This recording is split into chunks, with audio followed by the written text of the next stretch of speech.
पुष्पकेतु नाम का एक राजा था। उसकी पुष्पवती नाम की रानी थी। उसने पुष्पचूल और पुष्पचूला नाम के युगल को जन्म दिया।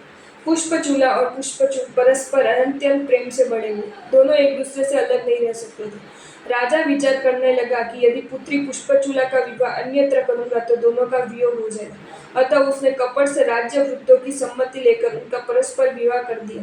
इस प्रकार के अन्याय से पुष्पवती तिलमिला उठी। वैराग्य भाव से उसने दीक्षा ले ली। तीव्र तपस्या करके साध्वी मृत्यु पाकर स्वर्ग में देवता के रूप में उत्पन्न हुई। पुष्पकेतु राजा भी कालांतर में परलोक सिधार गए। भाई बहन पति पत्नी बनकर काल व्यतीत करने लगे। इतने में तो देव ने अवधि ज्ञान से देखा और मन में विचार किया कि ये दोनों पूर्व भोग में मेरे पुत्र पुत्री थे और अब इस प्रकार के अनैतिक वैश्विक पाप से नरक में जाएंगे। अथवा उनको सन्मार्ग पर लाने के लिए उसने पुष्पचूला को रात्रि में नरक का स्वप्न दिखाया। उससे भयभीत पुष्पचूला ने सुबह जाकर राजा से बात की। राजा ने नरक का स्वरूप जानने के लिए अन्य दर्शनों के योगियों को बुलाया। उन्होंने कहा, हे राजन, शोक वियोग रोग आदि की परअवस्था ही नरक का दुख है। पुष्पचूला ने कहा, मैंने जो स्वप्न में देखा है वह ऐसे दुखों से सर्वथा भिन्न है। वैसे दुखों का तो अंश मात्र भी यहाँ नहीं दिखता है। तब जैनाचार्य अनिका पुत्र को बुलाकर पूछा। उन्होंने यथावस्थित जैसे दुख रानी ने स्वप्न में देखे थे वैसे ही सातों नरक के भयंकर दुखों का वर्णन किया। रानी ने पूछा, महाराज, क्या क्या कार्य करने से प्राणी को नरक में जाना पड़ता है? गुरु ने उत्तर दिया, एक तो महाआरम करने से, दूसरा महापरिग्रह पर मूर्छा रखने से, तीसरा मांस भक्षण करने से और चौथा पंचेंद्रिय जीव का वध करने से प्राणी नरक में उत्पन्न होते हैं। अगली रात देव ने देवलोक के सुख का स्वप्न दिखाया। पुष्पचूला ने दूसरे दर्शनकारों को बुलाकर उन्हें देवलोक का स्वरूप पूछा। वह सत्य जान न पाई। पुनः अनिका पुत्र आचार्य को बुलाकर पूछा तो उन्होंने देवलोक का स्वरूप वैसा ही बताया जैसा कि पुष्पचूला ने स्वप्न में देखा था। बड़ी खुश होकर पूछने लगी कि स्वर्ग का सुख कैसे पाए। गुरु बोले, श्रावक अथवा साधु का धर्म पालने से स्वर्ग की प्राप्ति होती है। रानी ये सुनकर उन पर बड़ी प्रसन्न हुई। अपने पति को कहने लगी, स्वामी, आप आज्ञा दे तो मैं दीक्षा लूं। रानी पर उसको इतना प्रेम था कि वह उसका वियोग पल भर भी नहीं सह सकता था। लेकिन रानी के बहुत आग्रह करने पर राजा ने कहा, यदि तू सदैव मेरे घर पर भोजन लेने आवे तो मैं तुझे दीक्षा लेने की अनुमति दूं। ये बात मानने करने पर राजा ने अनिका पुत्राचार्य से बड़े महोत्सव पूर्वक उसको दीक्षा ग्रहण करवाई। दीक्षा लेने के बाद वह हर रोज एक बार राजा को दर्शन देने जाती थी। इस प्रकार कुछ समय बीतने के बाद वह ज्ञान के उपयोग से अकाल पड़ने का ज्ञात होते ही आचार्य द्वारा अपने शिष्यों का अन्य देश में विहार करने को कहने पर उन्होंने वहां से विहार किया। आचार्य महाराज अकेली वहां रहे। पुष्पचूला आचार्य महाराज को आहार पानी वगैरह ला देती थी।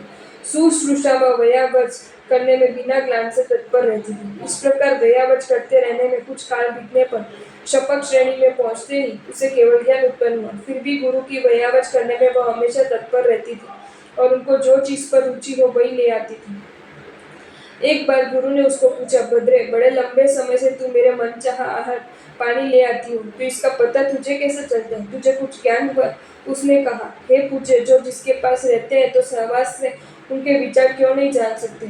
मुझे केवल ज्ञान प्राप्त हुआ, ऐसा बताया नहीं, क्योंकि ऐसा ज्ञात होने पर आचार्य उससे आहार पानी न मंगवाते। एक बार वो बारिश के पानी में आहार पानी ले आई। आचार्य ने कहा, हे कल्याणी, तू शुद्ध सिद्धांत की ज्ञाता है, फिर बरसते बारिश के पानी में आहार पानी क्यों लाई? उसने कहा, जहाँ जहाँ अचित अबकाय वर्षा थी उस प्रदेश में रहकर आहार नहीं, इसलिए ये आहार शुद्ध नहीं है, अशुद्ध नहीं है। गुरु ने पूछा, तूने अचित प्रदेश कैसे जाने? उसने उत्तर दिया, ज्ञान से। आचार्य ने पूछा, कौन से ज्ञान से? प्रतिपाती आने के बाद चला जाए या अप्रतिपाती आने के बाद चला न जाए? वह बोली, आपकी कृपा से अप्रतिपाती ज्ञान से ज्ञात हुआ। आचार्य महाराज बोल उठे, अहो, मैंने केवली की आसाधना की है। ऐसा कहकर उससे क्षमा याचना करके पुष्पचूला को पूछा, इस भ्रम में मुझे केवल ज्ञान होगा या नहीं? केवली ने कहा, हाँ, आपको गंगा नदी पार उतरते केवल ज्ञान उत्पन्न होगा। कुछ समय बाद आचार्य कई लोगों के साथ गंगा नदी पार कर रहे थे। नाव के जिस और आचार्य बैठे नाव का वह और छोर झुकने लगा। बीच में बैठे तो पूरी नाव डूबती देखकर सब लोगों ने उन्हें नदी में धकेल दिया। पूर्व भूमि में आचार्य भगवान द्वारा अपमानित स्त्री वेंत्री बनी थी जो नाव डुबा रही थी। आचार्य भगवान को नदी में गिरते हुए देख उस वेंत्री ने उन पर त्रिशूल प्रहार किया। त्रिशूल प्रहार से आचार्य भगवान का शरीर तो लहूलुहान हो गया, लेकिन अंतर्मन जीव दया के भाव में रमण करने लगा। उनको दुख पश्चाताप क्रंदन स्वपीड़ा को नहीं, किंतु अपने गरम खून से हो रही अपकाय जीवों की विराधना करता। इस जीव दया की श्रेणी में उत्तर चढ़ते हुए वे अंतगढ़ केवली बने। केवल ज्ञान पाकर कुछ समय ही मोक्ष जाए तो अंतगढ़ केवली कहा जाता है। पुष्पचूला केवली ने पृथ्वी पर विचरण कर कई लोगों को धर्म की राह पर स्थिर किया, अंत में सर्व कर्मों का क्षय करके मोक्ष प्रदान। इस प्रकार पुष्पचूला का गुणों से पवित्र चरित्र सुनकर जो भव्य अपने गुरु के चरण कमल सेवन में तत्पर रहता है वह शाश्वत स्थान पाता है। आपको ये वीडियो अच्छा लगा हो तो इसे लाइक करें और शेयर करें, और ऐसे ही नए नए वीडियोज़ देखने के लिए सब्सक्राइब करें हमारी channel Jain facts and stories को।